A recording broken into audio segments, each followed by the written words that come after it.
Hola, hola familia. So we're here now to the next episode of the Amiga Mia Talk Show, and this is post Benito and Sydney. For those who've been following me on TikTok, you know I was doing a bunch of series around Benito in Australia and trying to get our heads wrapped around everything that was going on because there wasn't that much information available, and also we just wanted to know more. Like there was probably maybe there was enough, and we just wanted to find out more. So now we're post concert, and I thought to bring on someone who actually I think found me on TikTok, and then later on Instagram, and someone really special because has made the whole travel from the US to the Sydney concert, and is now staying a little bit longer in Australia, and we have her with us. Thank you so much, Monica, for jumping on the Amiga Mia Talk Show. I really appreciate you being here.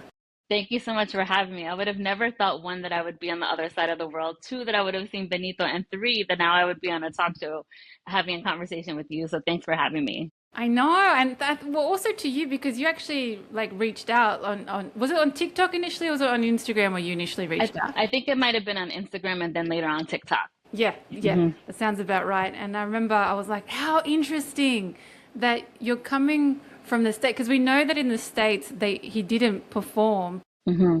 and then he sort of had his residency in Puerto Rico. And so now you made it here. So I guess we just want to find out a little bit more. And also, for those listening, I'd love to get Monica's perspective as someone from the US, someone who's got Puerto Rican heritage, on some of the nuances that maybe and speaking for myself here more than anyone else, but maybe I missed out on, or maybe it'd be interesting to get your perspective on. So, just starting a little bit about like maybe your upbringing, what was your life like? What was Mini Monica like?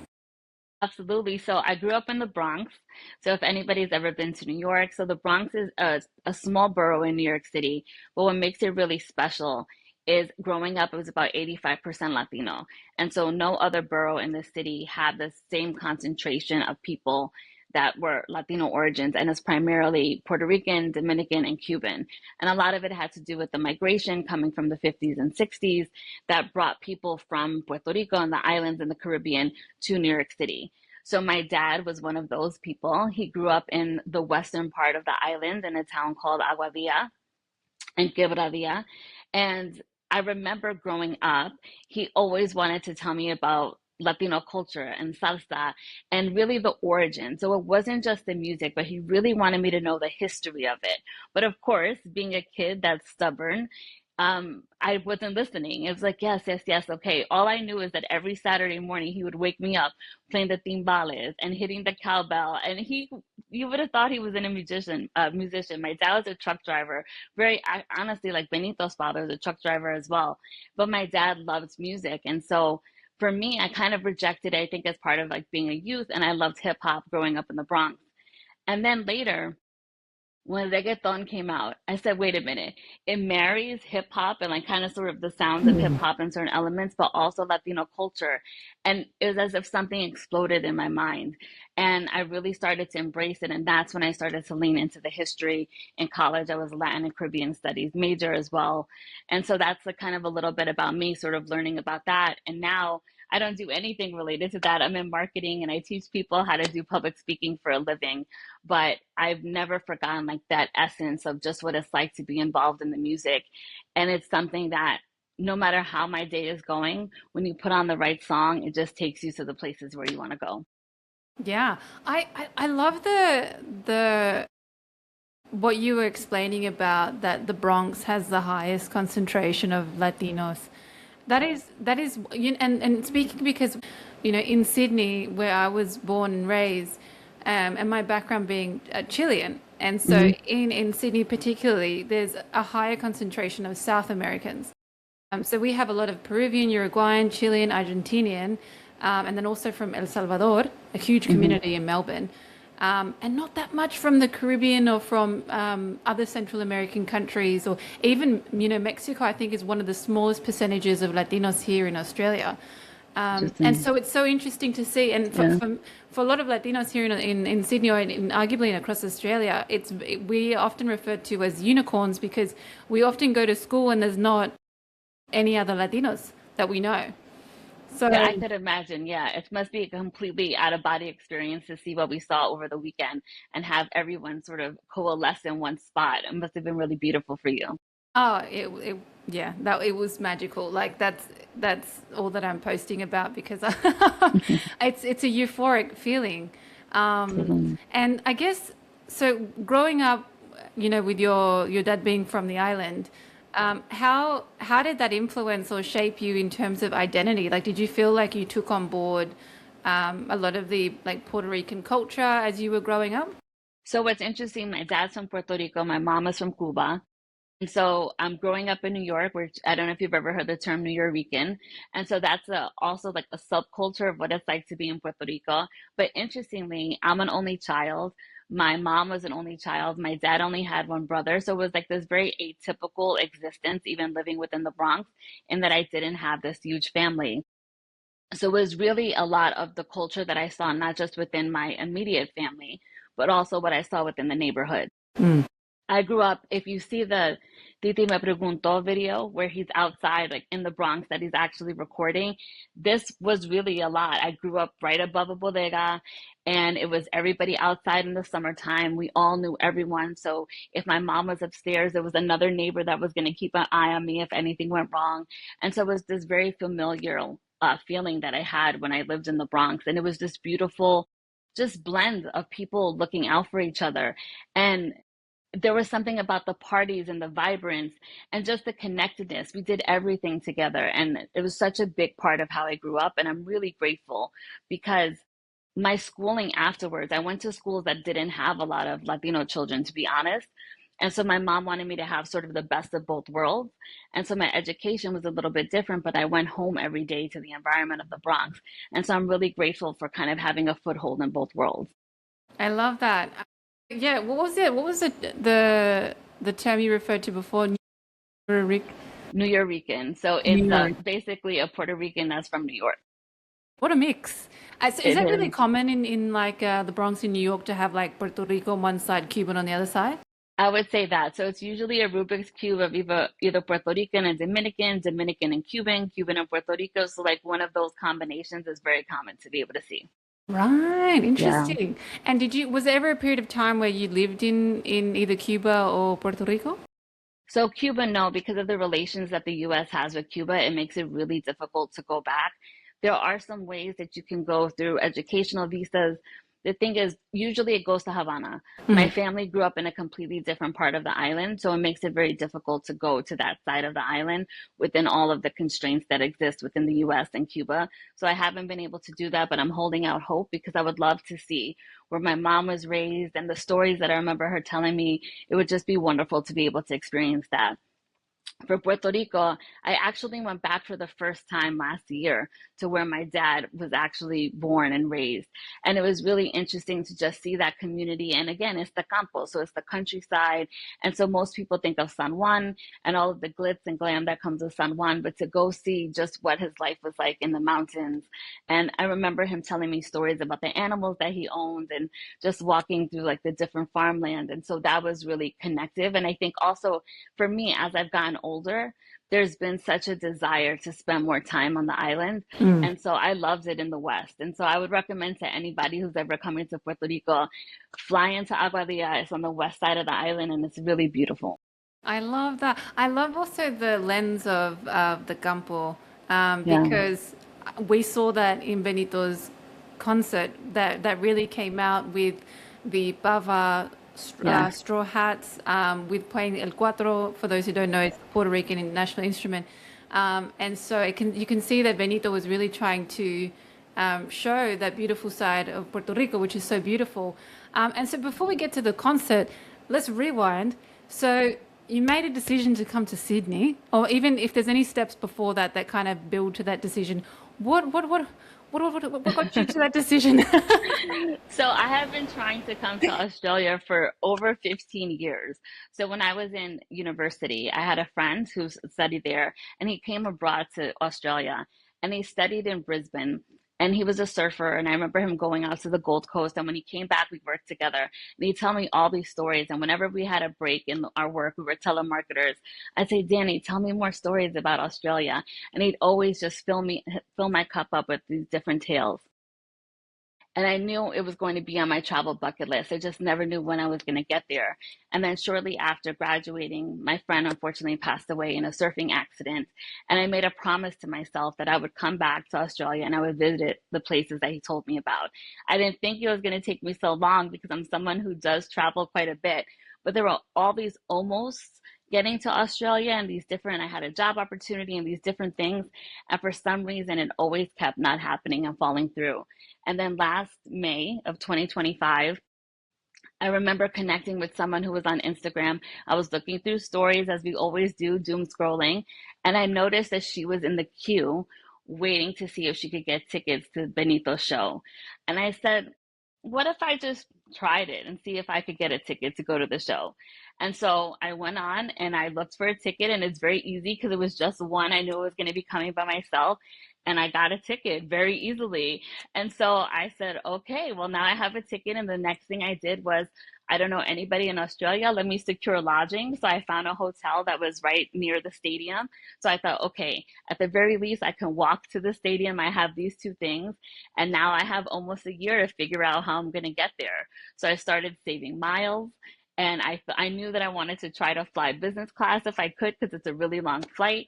So if I kept stockpiling miles, and I made it my mission, honestly, to just get as much as I could possible. I spent so much of my credit card, I could have probably just paid for the ticket itself, but I was able to collect enough miles and I booked the flight, and here I am.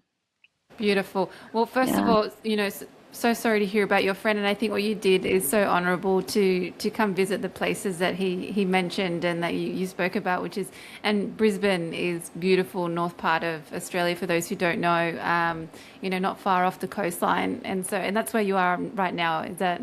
I am, and I Yeah. took a bus 2 days ago. So I took a train and then the light rail to the Gold Coast, and I was able to spend a day there on the beach that he told me about. Oh, I love that. What beach was it?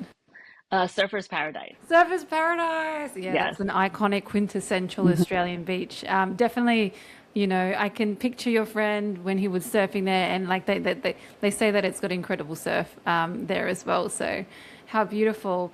And with the decision to come to Sydney, how was there ever a time where you were like, oh, I might just sell it or backtrack it or not think about going, or were you really determined to always go the whole Okay, year? so I was very determined, but also the flights weren't working out for me. So I kept trying to find miles, and they were going to take, at one point, it was almost 600,000 miles to get here. And Damn. I thought, okay, well, I don't have that many miles, so I'm willing to pay. But then there's also the push pull of, do I want to use all of my miles? So I kept sort of going back and forth with that. And then eventually I found a deal which was incredible. And I thought, okay, well, this is my ticket. I'm getting it. I booked it immediately. Then the Sunday that I was scheduled to leave, a blizzard, a snowstorm hit New York City, and it was 2 feet or 24 inches of snow, Wow. and it canceled all of the flights. And I thought every flight had gone out, but the flight that I was supposed to leave on was the flight that was canceled. And I thought, oh my gosh, so I'm going to try again the next day. And so I was rebooked to the next day, and that flight got canceled. And now at this point, I thought, is it meant to be? Should I be going to this trip? Maybe I shouldn't. I can sell the ticket to someone else who wants to go. And I said, I'm going to give it one more try. And that third time was the charm, and I was able to get out on that flight to come. So it shortened my trip by a couple of days, but I was still able to make it. Yeah, you're still meant to be here. Yes, I Yeah. believe so. And did you go to the first or second concert or both? I went to night one, and then for the second night, because again, I was staying so close to the stadium, I sat on a bench outside and I danced and I listened to the show from sitting on a bench outside. Yeah, because it was It, it it was was beautiful. it Yeah, it was was so fun. So many people were actually outside of the stadium. And so we were chatting with each other and people were dancing and having a great time. And I just thought, why not relive this again? I'm right here. And it was a different vantage point to be able to hear it and imagine what was going on because I'd already seen it the night before. And so I loved it. yeah, yeah. Yeah. For those who don't know, so the concert was held in a place called Sydney Olympic Park here in Sydney, and it's sort of like this area that has lots of different stadiums and cafes and bars and breweries and stuff. And so the lead up a couple of hours before, there was so many, wasn't there? There was so many people, So many people. and with the signages and the outfits and the And the flags, yep. and the flags. I think that's something that was so notable was how many Latin American flags there Yes. were, well, flags in general. But yeah, there was also a few big pre-parties in some of the breweries that were really close by as Yes. well. And the pride, I thought the pride that everyone had. Yeah. It was so wonderful to see that. And everyone was dressed up. And again, like you said, with the flags, whether it was on their head, around their waist, carrying it over their shoulders. I love seeing that. And to me, that is definitely something very reminiscent of New York City. So we have flags all the time. It doesn't matter when it is. If you come to New York, if you look into the windows, you will see people's flags. Sometimes on the hood of people's cars, there will be flags. So I'm so used to seeing the flags, but seeing it here, knowing that it's only 1% of the population, I could feel how much this meant for everyone. And I loved being able to experience that and just being a part of it. And also leading up to it, if people don't know, the weather wasn't really cooperating. But that day there was sunshine, and I was so happy, primarily for the Australians, because I thought you deserve to see the show in all of its splendor with all of your outfits and your hair done and your makeup done and all of that. And so it was really great that the sun came out to play. Yeah, it's very true. It was, I recall creating a bit of TikToks and I was like, what are we going to do? It's going to be raining, not Yes. that rain is like going to deter anyone, but more so that it was just, people invested so much time in outfits. Yes. Hmm. Yeah, I have a question for you. So, just from your perspective, so I have received a bit of commentary here and there about people wearing like the bava, so the traditional Puerto Rican hat. That was seen a lot throughout, and I think that's seen a lot throughout all of his concerts, but particularly here in Sydney. A lot of people were wearing it as sort of like a symbol of support for Benito, for his music, for his what he's trying to portray with Puerto Rico. But I did see a few comments on mostly on TikTok about that being cultural appropriation. Like, what would be your view as someone with Puerto Rican heritage on that? So I do understand both perspectives. I think because I was here, so it's something different when you see it from the outside and you're just looking at it on a screen. As someone who was here and talking to people in Olympic Park and having conversations before the concert, during the concert, I could see that the intention was love. The intention was pure, and really to be able to embrace that. And so I never saw any malintent. I could also understand how people from the outside, not being there to witness it, could also have feelings of this is exclusive to the island. Don't necessarily do something and wear something that's not part of the specific culture. But I have to say, and this is my own perspective, Latinos sometimes can be so divided in what country we come from, that let's just have this moment where we're all embracing it. And because I was able to see it, I know that the intention was good. And so why not have that? Also, I have to say, Puerto Rico is such a tiny island in the Caribbean. It is a dot on the map if you're looking at just the map as a whole. And to see that people know about the island and they're actually buying things and want to embrace that. Now, of course, I hope that they buy it from the island themselves and the merchants and the business owners there. But I still think there's something about that if we can bring that tourism to the island. To me, I try to only see the benefits and the positives of it because I know what the island goes through on a day-to-day basis. I know what it's like to be a colony of the United States and all of the things that come with that. So I personally love seeing people embrace the culture. Yeah, I really love that perspective because it's it's quite balanced as well because I think a big part of what I'm trying to do with Amiga Mia at times as well is trying to honor the cultural appreciation, right?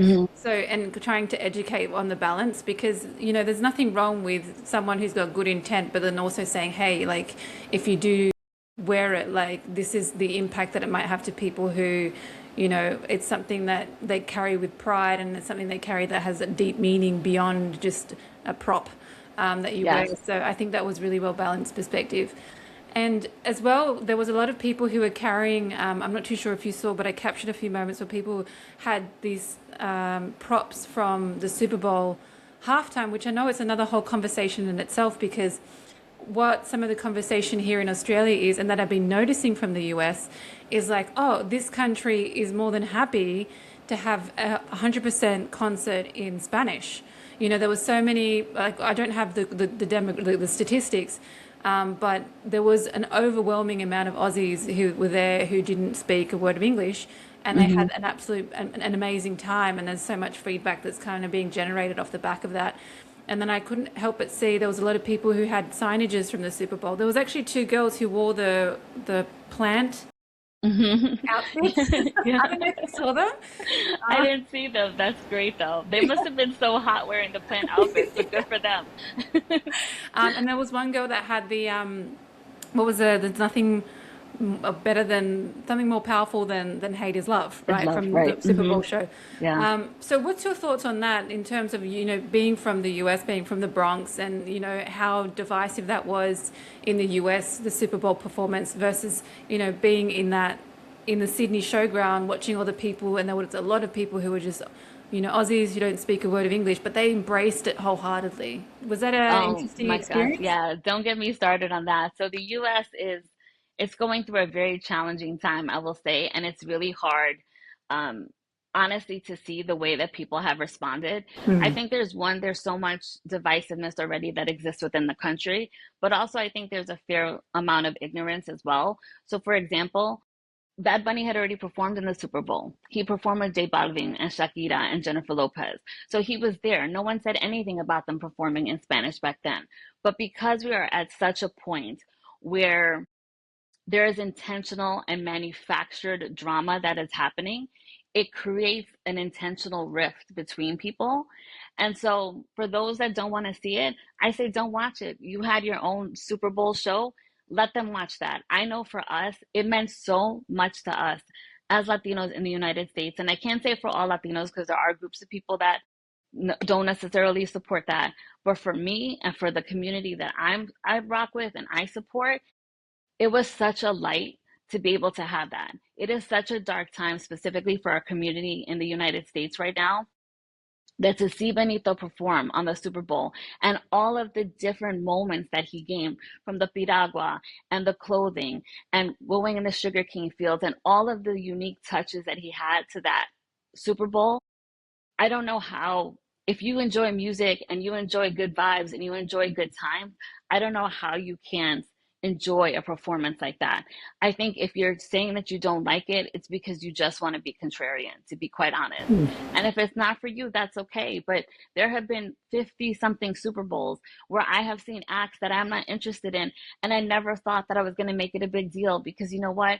I can go get a snack. I can turn the channel. I can go onto my phone. It's not that big of a deal. But the way that people made it such a point of division, one is disappointing, but also not surprising for where we are in the country. Yeah, and it was definitely felt here in terms of even our, some channels of our media here in Australia were talking about that. We're talking about how much of a disappointment it was to have Benito on the Super Bowl halftime show. And I was thinking, why are we talking about this in Australia? Yeah. There's, obviously we do, there's global news and that's always going to be the case. But I Yeah. just thought, is that really the most important news that we could tap into in the world right now? And I just found it to be something that it was really like overstated, like Hmm. I found like there's far greater issues in the world than Benito singing a Spanish show in the Super Bowl halftime. Absolutely. But I will say, and I'm sure you can appreciate this as well, there is nothing more clickbait than culture wars. Yeah. If you have a culture war, it is going to guarantee you to get clicks one way or the other. And in a world where it's an attention economy, that is what gets people to watch. That's what gets people to tune in, leave comments, have engagement, all of that. And so it's not surprising. Right. Because I actually only found out the other day that there was an alternative halftime Hmm. show. Like I think I don't remember who told me, and I was like, what? Yeah. For the Obviously, first time ever, there was an alternative, entirely different concert that was available for people to watch. that was wild to me. I was like, who does that? Yeah, so but that's when I saw it here in Australia, there was fans here in Australia, people part of the community or people just Benito fans in general who had, I guess, props from the Super Bowl halftime, and they were Hmm. carrying them with them, and they were sort of saying like, I recall interviewing a group of girls, and they were saying didn't know a word of Spanish, but they said they were so impacted by the Super Bowl halftime, they don't watch. This is going to sound really embarrassing, but what sport is it? Like It's football, American football. football. It's okay. Football. They don't watch football. They're not really in tune with sports. don't really watch the Super Bowl in previous years. It's not really a big, it's quite niche here in Australia as it Hmm. is. But they were like that. We watched that, and then that like sort of inspired us to then get involved in the lead up to Benito buying the ticket and getting involved in the costumes and the whole experience, really. And I thought that's why it was so powerful that even on this side of the world, that how much of an impact the Super Bowl halftime had. I think also it's who we have as our leader in the US right now creates waves wherever they go. And because that was something that was being talked about so much, it doesn't surprise me that it made its way over here. But also, I love it because it was the most watched halftime show in history. I read the statistic today that in the first 24 hours, over 4 billion people viewed it across all social channels. I think that's incredible. And he didn't say anything. He didn't have to make a spectacle by saying anything pointed to the leader of the US. He was able to perform exactly how he wanted to perform, and everyone who needed that message and to feel good was able to do it. And to me, that is the more powerful flex than anything else. Yeah. And speaking of that, actually, diving straight into the halftime show, the concert here for Benito in Australia, he did also make a bit of a statement here. So he seems to have a bit of a theme or approach, doesn't he, Benito, where he makes a statement without making a statement. So I don't know if you clocked it, but he had the First Nations flag. So we refer to our native peoples here, our Indigenous people, as First Nations. And then they had the words, I said, I have a dream. And Hmm. and then next to it, he had the older gentleman that he has in the Debí tirar más fotos opening movie. Hmm. All three of those together, like, it's to the unknown, what's the saying, the unseen eye? The untrained eye. The Hmm. untrained eye, Hmm. it's almost like, okay, it's like you don't really put the pieces together, but for the trained eye, you see how Yeah. much of a powerful statement that was. And I recall someone in the community had taken a photo because it was really quick. It wasn't that quick, but it was Hmm. relatively quick, max 30 seconds. And someone took a photo of it and I posted it instantly on my Instagram, switched off comments because I know what the community can be like here in Australia, unfortunately. And I was like, what a statement. Absolutely. And he does do that, even with the Super Bowl, sort of going back to that. When he holds the Puerto Rican flag, the color of the flag he's holding is the lighter blue, which is the original color of the flag, not the color that the US has, which is the same blue that the United States has. So there's always these small touches that he brings into the experiences that he has with people. And I love the homage that he pays so that people can see themselves. And after the Super Bowl, there were all these think pieces that were written about him, as so many think pieces are. One of the things that I thought was really meaningful is being seeing yourself reflected, whether that's through your flag, whether that's him saying something that is a native word, a colloquialism to where you are, a color that's being worn, a saying, a person that he collaborates with. There's something so powerful about seeing yourself reflected on a big screen in a big environment like that, that I don't think the majority population can ever really understand what that feels like. Yeah. And that to me, as a little girl and growing up, as I mentioned, in schools that weren't filled with Latinos, but also knowing how often the community has felt like an underdog, seeing someone spotlight you and call you out specifically, it is this heartwarming feeling and this sense of pride that I don't think people understand. But if you know, you know. And speaking on if you know, you know, because I've seen a lot of videos circulating here in Australia about Benito's concert and, like, why is it such a big deal? And so that was the moment where I was like, you really, like, some people really don't understand what Benito does with his communication. With the Spanish, you could always hear him reference, where are the Latinos? Is there Yeah, Latinos here? This yeah, one's for the Latinos. Like the amount of times, and we know that you would know as a communicator, when you repeat a particular message with a particular words over and over again, it's because you want to ingrain a message. And throughout absolutely. both the concerts, what I noticed was he always used the phrase, where are my Latinos? ¿Dónde están los Latinos? Right. I want, this is for the Latinos, like constantly repeated, right? So Yeah. he was speaking directly to the community, even though it was a performance for everyone. Absolutely. Also, there's one thing that he said during the concert where he said, um, and I can't remember the exact phrasing, but he said something like, "We're here," and then he said, "We're here." it, playing Caribbean music, reggaeton and salsa. And I just thought even that, like that message is a small sentence, but there's so much meaning in that sentence because what he's saying is we came all the way from this tiny island across the world to a continent that has 1% of the population, and we're here singing reggaeton y salsa.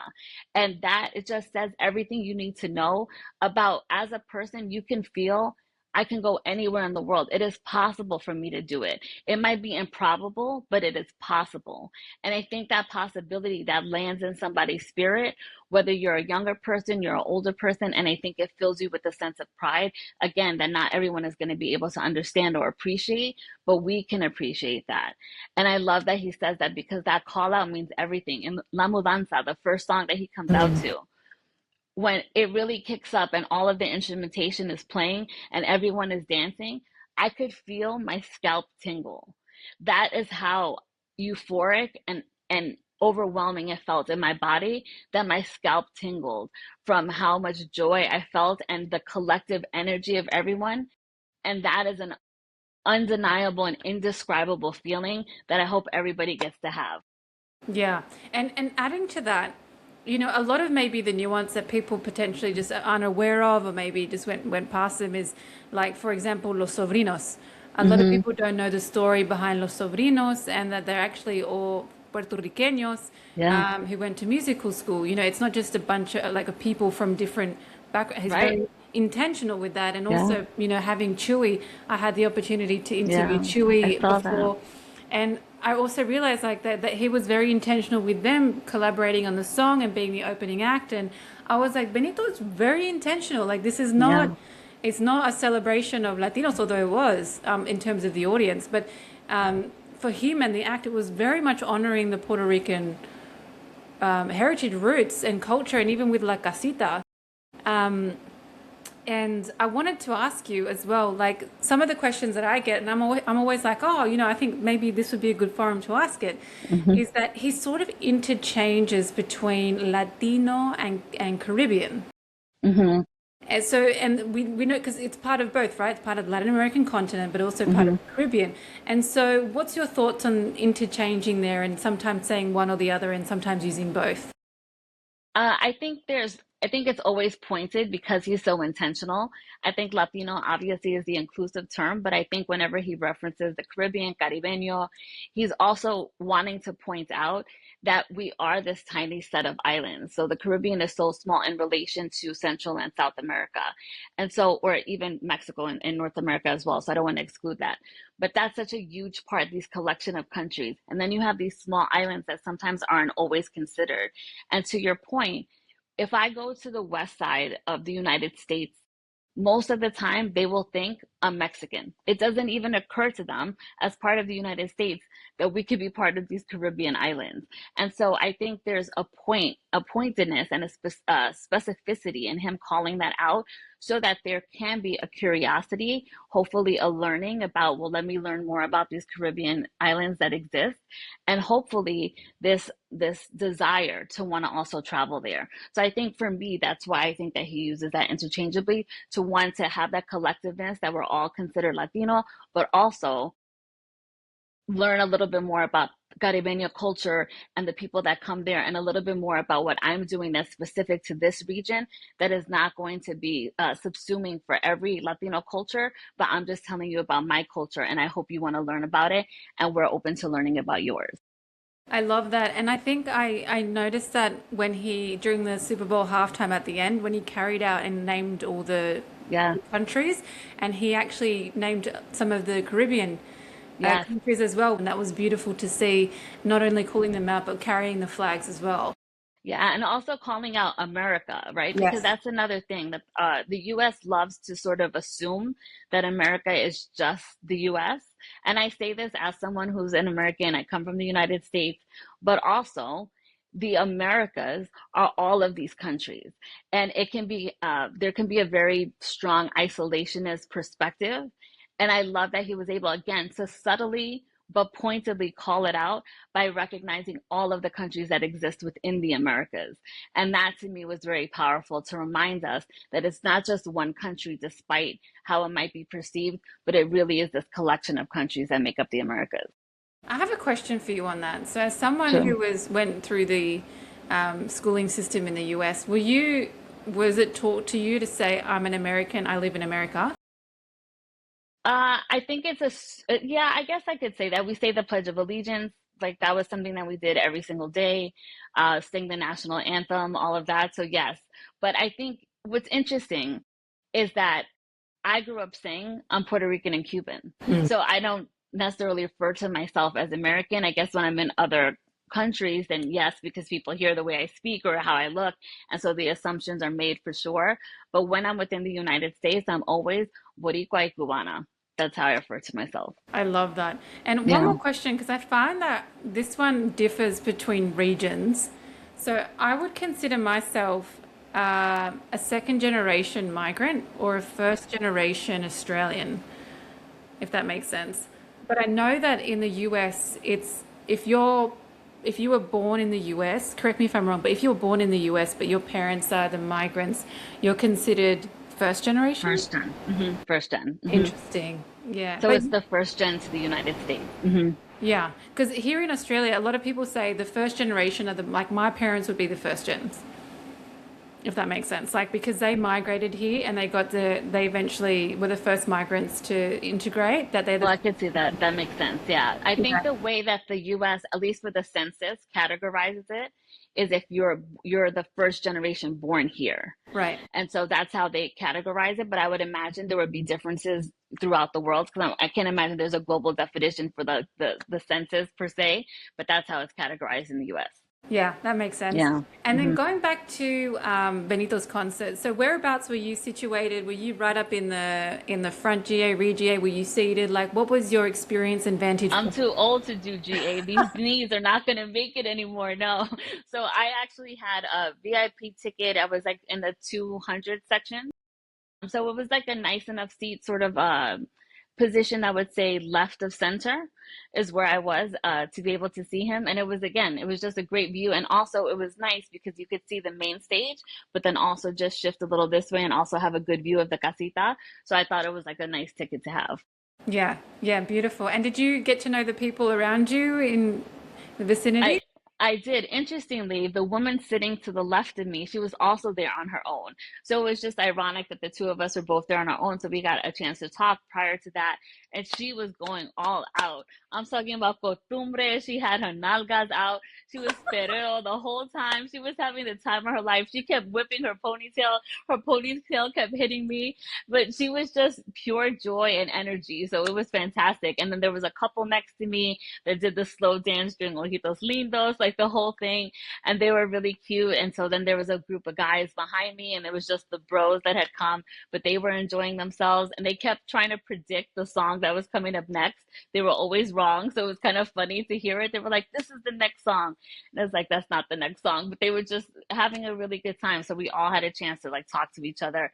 And that was another thing, both in the showgrounds prior to the show, at the brewery, inside the concert. Everyone was so friendly. We were having conversations. It was so easy to connect with each other. And I'm not sure what the experience, I would be curious to know, what is the experience like on a day-to-day basis? Because I know we have this whole concentration that ascended or descended onto the showgrounds, but how is it normally, I would say, in your day-to-day experience? Because I can't imagine it's always like that, but for that weekend, it was magic. It's a great question. So, speaking a little bit about my experience growing up here in the diaspora, so a lot of the Latinos first arrived in the late 60s, 70s, 80s, 90s. That was a big first wave. And they all sort of went to two areas in Sydney, which was the west, so Liverpool, Fairfield in Sydney, or they went to an area which is Mascot, Maroubra, closer to the beach. And these two areas grew their diasporas, and they were very, very close knit, very, very close knit. And it was a mixture of different, like mostly South Americans. And so growing up in the early days, it was beautiful because there was a strong in-person community. So a lot of my family friends, so often we speak about with other Latinos here growing up in Sydney that a lot of our families, like a majority of my family, are all still in Chile, Santiago. I do have one family cousins here, but the rest are all in Chile. And so who become your family is other people from the Latin community. And so back then, this is pre-digital era, we would have these in-person community meetups and hall parties. And the main area where we would connect as a community would be at church. And so there, whether you were deep into the faith or not, but it was a strong connection of community because it was Spanish speaking. Afterwards, they would have these hall parties, and that's where I got to know all my family friends. But then what happens is you kind of grow, once you kind of grow, you grow out of that, and then everything became digital. And what was beautiful about the digital experience is that you could connect with other Latinos from across Australia, and that's kind of what I did with Amiga Mia. I started this page to connect with others across Australia, but we lost a little bit, and there's a lot of conversation and dialogue about this in Australia, that we lost that in-person connection, and the percentage of Latinos in Australia hasn't really increased. Like, although the number has increased, as a percentage of total population, it hasn't. I think actually it might be slightly decreased. And so you have to want to go and connect with communities. So there might be this day and age, there might be parties that happen, or these events or Latin festivals, and typically that's when you would connect with community. Otherwise, it's not like what it used to be. In saying that, in the last, I think, 10 years, there's been another huge migration wave now with different countries, with like Colombianos. At the moment, the largest percentage of Latinos are Colombianos. And a lot of them are like young families or people on student visas, working visas. And they typically live by the coastline. And then you also have Brazilians. So Brazilians probably a huge diaspora.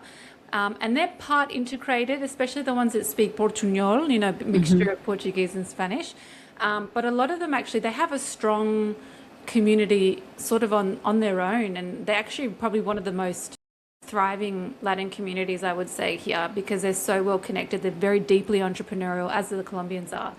And so I would say the newer wave of Latino migrants here in Australia, they connect because they all have a similar experience. Like, they're all in this journey of new visas, working visas, student visas, young family visas, and so they kind of connect in that way. And also they migrated already when there was Facebook groups and these digital, WhatsApp is massive. But the older, we call it la primera ola que llegó, like my parents, it's completely, it's almost, I hate to say it, but from my perspective, it's kind of disintegrated. But I can understand that, right? Because again, it's we don't have phone books and things that people had in like so many generations ago. So it is a beautiful thing to have the digital wave. That's how you and I were able to meet. I met with other people even prior to coming here, again, through these digital tools that we have. But I think that, I mean, that's always the rub. There's that we have such lively digital lives, but we can be under socialized in real life. And so that is something that I think exists just on a global perspective. I actually did a TEDx talk years ago on loneliness and the epidemic of loneliness just from a global perspective. So I think we do see that more and more, but it's nice to know that there's more pockets that are forming and that hopefully it will be easier for people to integrate. And I know just I had dinner the Friday night before the show, and it was a bunch of other Latinos that I had met through social media. And everyone said, come over, bring your family over, and like come join, and you'll have like a bunch of friends if you come to Australia. So it's definitely if I could, I would do it. If I could convince my family to come, I could definitely see myself putting roots here. And I've actually noticed there's quite a few more Latinos who are like, I don't even know what to call, like American Latinos who are now Aussies. Like, they've gone through that migration process. There's a community now. I have a very good friend who's Mexican American. Her name is Nancy Diaz. She's a trauma-informed therapist, and we actually spoke about her experience, and she kind of speaks about the parallels between the US and Australia, and also the differences. But I also wanted to ask you, sorry, just bouncing back to Benito concert. Yeah. There was another Puerto Riqueño there at the first concert in La Casita. Did you clock who that was? Oh, Zion, Yes. right? Yes, Zion was there. Yes. And he also performed after, did you know that he performed after Benito on the Saturday night? He was at an unofficial after party. I did not know that. I did not know. Did you see him? Yeah, so I actually met him very, very briefly because I was supposed to interview him, but like there was a bit of a misalignment there. But he was, a lot of people from the community went to go see him afterwards. It was a much smaller show, it was way more intimate, but he was there. Did you see him in La Casita when they put the big screen on him? I did. I actually did see him because one, if the men always stand out because there's so few of them in the casita. And so of course, like I instantly noticed him. And it was one of those things where you know someone's face, but you're like, what is the person's name? And I came back to the hotel and I couldn't have anyone to call because it's back in the States. And so I kept thinking about it, thinking about it. And when it was time to call, it was like, I'm explaining what they look like, and my best friend was like, Zion. I was like, yes, that's who it was. So it was one of those things like, thank you so much, because it was driving me nuts to not be able to place like the face and the name together. Yeah, it was so interesting because he actually, what happened was the touring company brought him to Australia the same weekend because my guess is that they were trying to do like a hat trick where, you know, maybe Benito would go to his after party and make Yeah. it like the official, but that never happened. Hmm. And then he ended up performing, and I think you know, by virtue of association, he ended up being Right. in La Casita. And so that's when I saw him on the big screen, and I was like, ooh, the Puerto Rican love. Exactly. Good for him though. He got to enjoy that. I mean, everyone wanted to get into the casita. That was like the hottest ticket in town. Everybody kept saying, "Do you think I'll get in?" I was like, "Girl, I'm rooting for you." Everybody that I met, I was like, "Good luck. I hope it happens for you." Well, it's interesting, right? Because that one of the number one questions I got leading up to this, like all the TikTok videos that I got was like, how do I get into La Casita? And as Hmm. if like I had the answer. Like, but truthfully, I tried to look into it and see if I could find any information. And I said there was only two routes really. Number one, you have to be a guest by Benito's production team. But then the other route was that his brothers scouted girls outside of the, well, people outside of the stadium and sort of chose them. I just thought they were his friends, but later I found out that it is a close friend, but it's also his brothers. Interesting. Yeah, and then that's how people end up. And I was really, there was a lot of conversation on TikTok as well around there needs to be Latina representation in La Casita. Like there was going to be, there was quite a few videos. I don't know if you saw them, of Sydney girls here saying if there's a not a Latina representation in La Casita, like they're gonna pop off. I know. Yeah, I did see that. I heard it from people. I'd also seen it on social media. So I was glad. I definitely think that there was a mix. And so some of the screen time I thought were maybe they didn't necessarily appear to be Latina for me, but maybe they were. But I'm glad I also got to see some other people make videos saying that they did get into the La Casita and they were Latina. So I'm like happy for them. But I think it's important to have a mix, right? It has to be representative. There's 90,000 people that came out over the course of the weekend. So I think it is important to also recognize the people who are non-Latina as well, to say we appreciate you, we thank you for coming. So I like to see that it's both. And it's very in line with how Benito does it. It's never one or the other.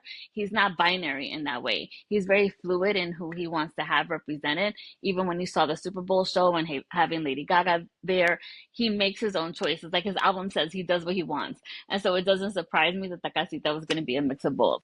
Yeah, I would agree. I think that it was there was one of my friends said, "Oh, I know her. She's Croatian," and so I thought that's when she, as soon as she said that, I was like, "Okay, there's definitely a mix, and there will be a Yeah. mix in both."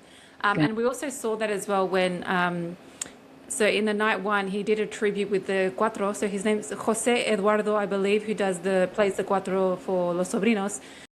He did a tribute to AC/DC, which is an infamous sort of rock band here in Australia. Night two, he did what is it? Down Under, the song Down Yes. Under Hmm. by Men at Work. So Men at work. I think that also pays homage to the wider Australian public, irrespective of your cultural Yes. heritage and your cultural background. So that was beautiful to see as well. I would agree. I think it's so important to have those touches. It's more than just saying like, "Oh, hola Sydney," right? It's really saying that I'm taking the time. Even the sapo, when the sapo concho, when he's talking and he has like the interlude where he's saying about the foods that he tasted when he came to Australia and things that he saw. I think even small touches like that, again, people see themselves in that. I think that is the main message. He wants to be a reflection for other people to see themselves, not just in the possibilities, but also in the culture. He's appreciative of the culture the same way he wants other people to be appreciative of his culture.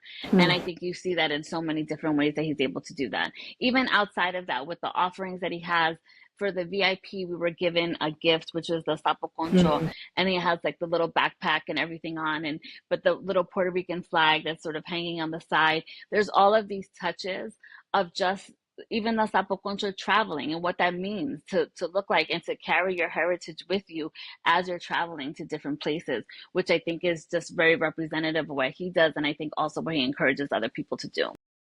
And speaking of that, so one thing I'd love to get your perspective on is like part of that, the props that he gave was the camera, right? That flashed. Yeah.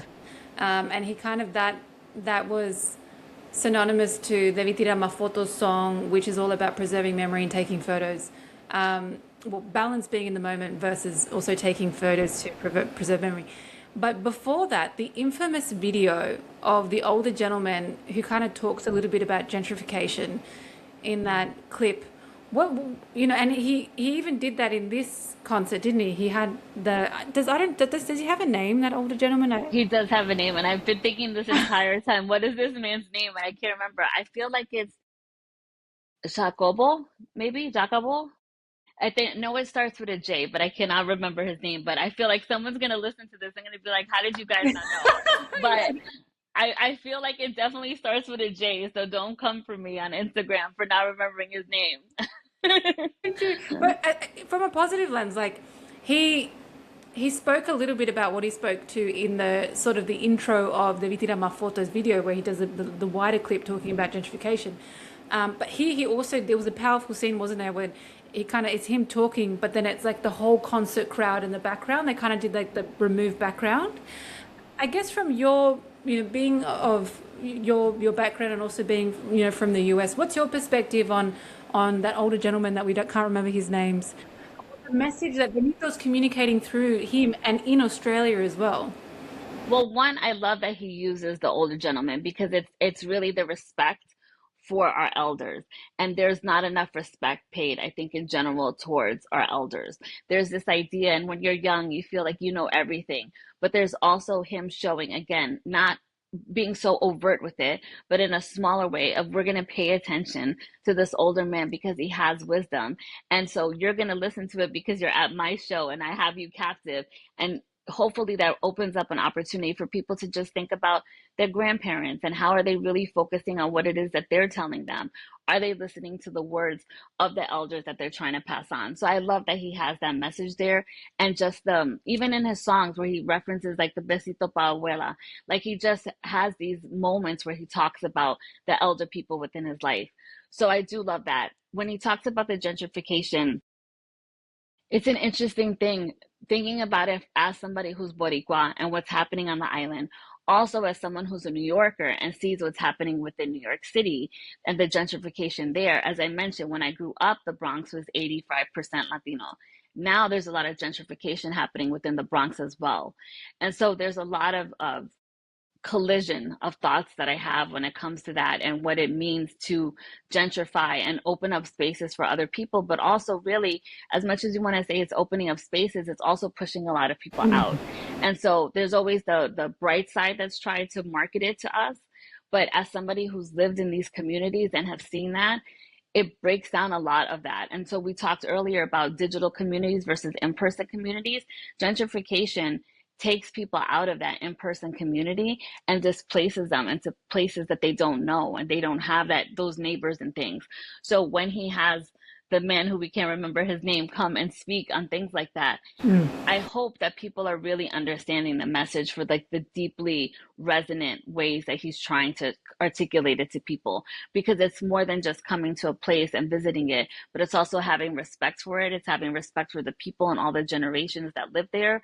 And it's also mindful of when you do come, you do maybe take somebody else's place. So how can you be respectful and preserve that culture and not come to a place, set up shop, and then complain about all of the customs that existed before you? That is the entitlement that I think oftentimes comes with gentrification and why people do not appreciate it and almost wanted to stay away from where they live, because people then want to change up the very place that they came to. And I think if you're going to be a visitor of a land, you should be respectful and appreciative of that land. I love that. And I can't help but then tie that to when he displayed the First Nations flag and had I Have a Dream, because that really speaks to honouring here in Australia the First Nations. So I'm not too sure if you're aware, but in a lot of places here in Australia, we've sort of adopted, labelling the cities as a First Nations name. Which is, for example, in Sydney, we would say Gadigal. Gadigal is part of the Eora Nation, as opposed to saying Sydney. Melbourne is actually referred to as Naarm. And Okay. then I'm probably going to butcher this one, but in Brisbane it's Mianjin. And so, for example, a lot of not just people, but businesses and institutions, schools are starting to actually, some use both, but some actually completely replace the anglicized name and use the First Nations name, which is beautiful to see. And also, one I heard from a couple of people in the community that they were hoping that Benito would do an acknowledgement to country. Have you heard of that before in Australia? I was on a tour actually yesterday where they started a tour with acknowledgement to country. So I'm familiar with that. And I do want to say I was speaking with a friend of mine back home about that, in that I appreciate that Australia does that because that is something that is not done in the US at all. And it's almost as if the indigenous people never lived in the country. And that is the part that's really heartbreaking. Again, this almost entitlement that the people that were there, that are the majority now, were always the majority. And the truth is, we are all guests to the land other than the indigenous people. So I really do appreciate that Australia is doing that. I don't know how recent that is or if that's, happened for quite a bit of time, but it was really lovely to be able to see that on the tour yesterday and also see it acknowledged in other places. Even when I visited a website, a pop-up came up and it was actually it's speaking about that to First Nation. So I just think that is something that I wish the United States would also adopt. Yeah, yeah. It typically is just acknowledging First Nations people, you know, um, past, present, and future of this particular land. So here, being in Sydney, we would say the Gadigal land of Eora Nation. But I'm definitely seeing that as an Australian, it's increasing every single year, which is I personally think it's a really beautiful thing to see. And often I ask my family in Chile, and I'm like, what's happening over there? Like we have our indigenous people who, what the largest group being the Mapuche. And I always think like, how is that happening in Latin America as well in different countries? And hopefully it becomes more of a global movement to acknowledge the First Nations. Absolutely agree. And also, history is that we learn, especially as we get older, how limited our knowledge of history truly is. The schools are only teaching us really a small slice, and it's up to us. It wasn't until I went to college that then I studied Latin and Caribbean studies, and I learned so much that I never learned at all throughout all of my years of schooling. And I think even now it's really impressed upon us to go out and search that for ourselves. I would love to see a broader swath of history actually taught in schools and not just the small slices that we consistently get year after year. Exactly. And speaking of that culture, one of the last questions I was hoping to ask is there was a strong presence of plena in Hmm. Benito's concerts. And then there was this beautiful song that was played called Rayo del Sol. And this is where we're seeing all these magical videos being posted. You know, I posted one as well of all the banderas Latinoamericanas that came. Benito in Spanish really said, todos los Latinos sacan tu banderas. Right. And we see a sea. Oh, actually, that wasn't Benito, that was Los Sobrinos, I think, who said that. Yeah. And then we see the sea of flags. But it was something so powerful and beautiful that it was not even Benito who said it, it was Los Sobrinos, and they were playing plena. So, for Right. those who don't know, what is plena and what is its significance to Puerto Rico? So I will not be able to do it justice the way that other people who will listen to this will be able to do it justice, other than knowing that it is a sound. So a lot of time people conflate bomba y plena and they put them together as if the sound is one of the same. So bomba is a separate sound, plena is its own separate sound. And so again, all I know specifically is that it's indigenous to or native to the island itself. There's also, when I learn about the history, about the communication that actually happened. So in every beat that occurs, really the music back then was a way to communicate with other people. So we hear it now and it's a way for us to dance and to move, but to really honor it is to understand that these are messages that were sent throughout the island by being able to listen to those sounds. And so again, it's bringing it back as we talked about with the senior man that was there speaking, and all of the touches that he has. It's about, don't just look at me and what I'm doing right now, but also learn the history of all of the things that I'm trying to bring to you. So I think you see that in many ways. I think also, just bring it back to Benito and all of his albums, you see that he's giving you different slices of learning about the island itself and also about the history. And this time he took it much further back so that people really understand the origin, because I think what he's noticing is very similar to gentrification. When gentrification comes, cultures start to die. And so with this album, by bringing plena, by bringing salsa, by having bomba, these different sounds, it's also encouraging younger people to now go back and to listen to people like Willie Colon and other artists. Where am I sampling the song? Go listen to that original song. Learn about the dances that your parents had when you fell asleep at the parties. And so again, it's about doing his part to revive those things. So when gentrification happens, it doesn't take away all of the customs and cultures that come with it. Beautifully said. Thank you. And I guess my last question before we just, do a wrap up, which is, there was beautiful, the Rayo del Sol, Los Sobrinos, Salsa, these beautiful other sort of melodic songs. But then there was a big, especially at La Casita, there was a huge presence of perreo. It was, and there was one part, I don't know if you saw this part on the screen or if he said it. It was like, if you're going to be here, there's no way you can leave this concert without, bailando perreo, perreando, right? And then the one part that caught me was when he said, like, he was trying to explain it in English, and he's like, I'm sorry, but there's no other way. He's like, people in English, you cannot leave this concert unless you, and then he was like, had a pause, and then he said, perreo. And then after that, he said, and I'm so sorry, there's no other English equivalent. Twerking is not equivalent, dancing is not equivalent, it's just perreo is perreo. And so, like, what's your thoughts on, like, perreo and it being part of those brand and part of what he's trying to communicate? Because it's almost like the other side to him. It's like he's got his folkloric, his cultural roots, but then he's got like this, I don't know, like sexy. It is. I think it shows it's about having the good time. So I remember, so in the Bronx, growing up, we listened to reggae, right? So which is why I love reggaeton. So we listened to reggae, and we were kids, and we were doing like our own grinding. So we called it grinding and all of that, right? It's perreo. And to me, it's like, it's part of being young and carefree and just dancing and letting the music move you. And part of it is like, yeah, you're gonna grind on some bodies and you're gonna have a good time with it, and it's fun, and it's really about embracing that.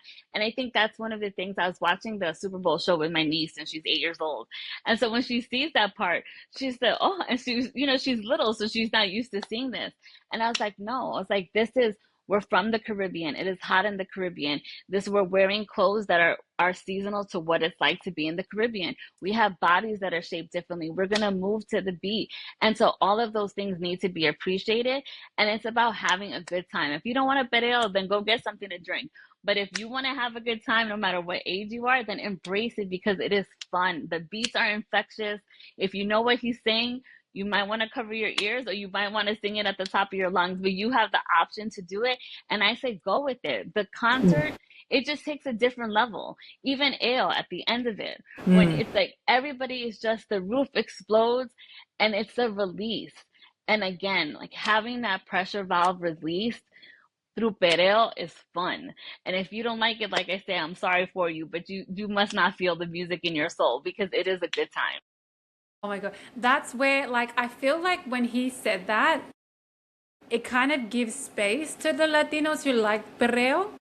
And there was so many there who just like, they did not hold back, because I know one thing about being in Australia, I don't know about in the US, but given that our music is so foreign still here for so many, and then even like the subcategory of like perreo or reggaeton, and even on Latin, like urban Latin music is so, it's so unknown that when we dance, it's sort of like, oh, what's that? It seemed like it's hypersexualized, it's extreme, it's all that sort of stuff. And there's a lot of great people now in Australia who are kind of trying to change the perception and saying, just because we're dancing like this doesn't mean it's, you need to hypersexualize it. It's, you don't, like, that needs to stop.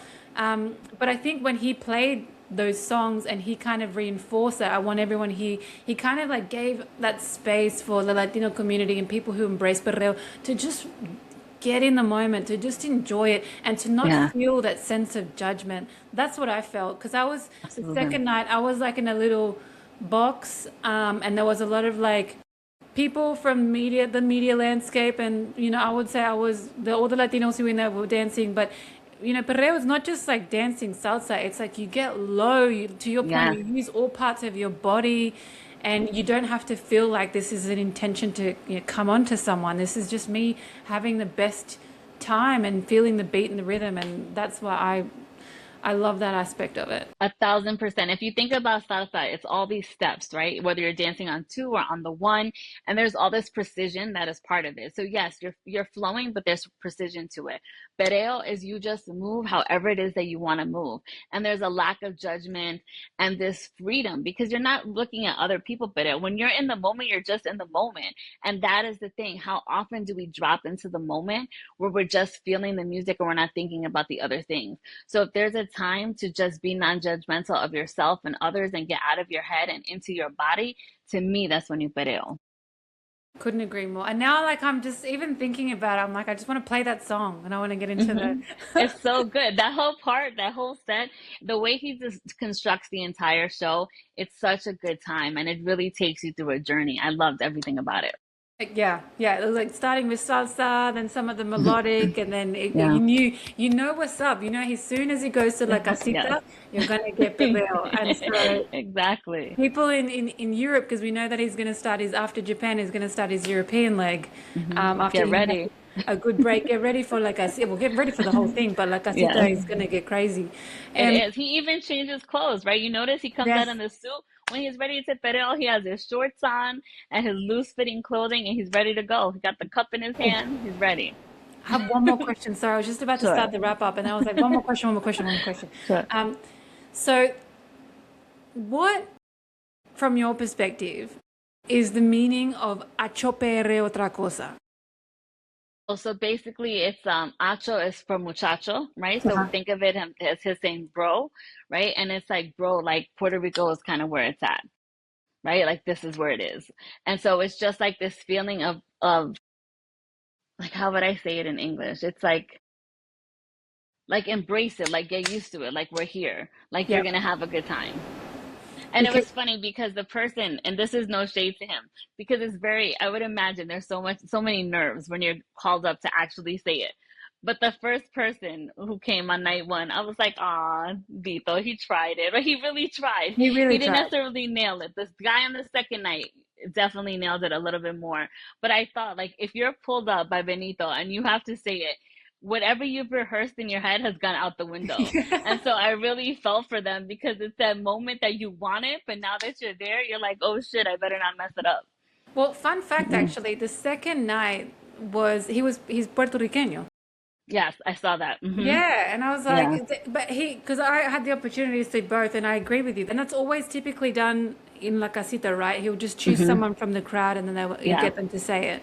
Yeah, absolutely. That's such a moment, though. Such a moment to be able to do that. But I even said if it was me that he chose, I would have lost all of my words. I would have been like sheepish and everything. I know that I would have gone into my head. And then afterwards, I would have been like, Monica, what happened? Why didn't you say it? So I have like a lot of respect for the people that went there because it's a lot, all these eyes on you waiting for you to nail it.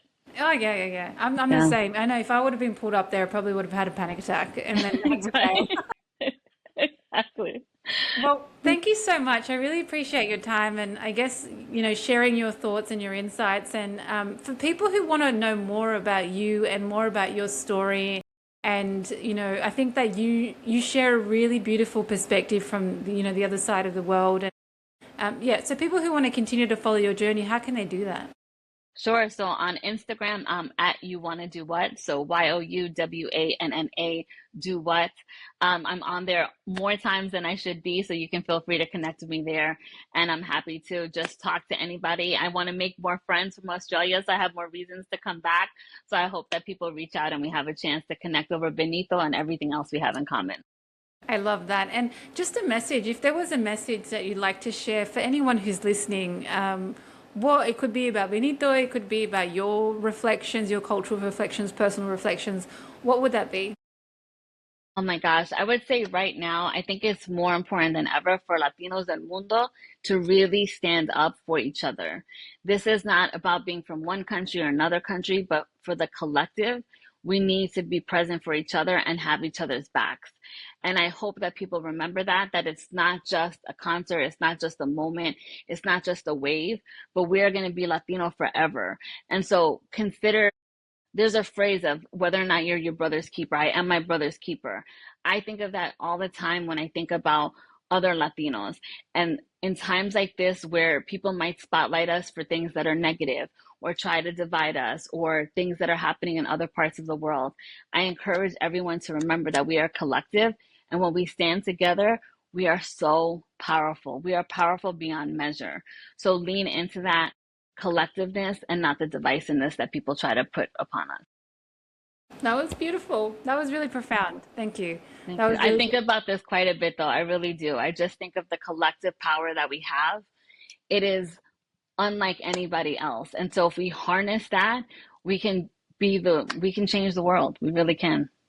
couldn't agree more. Juntos logramos más.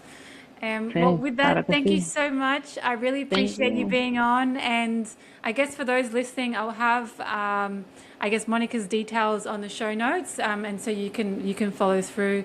And yeah, really appreciate you. And I hope you have a safe flight back to the US. Thank you. I will thank you so much for having me. I appreciate it.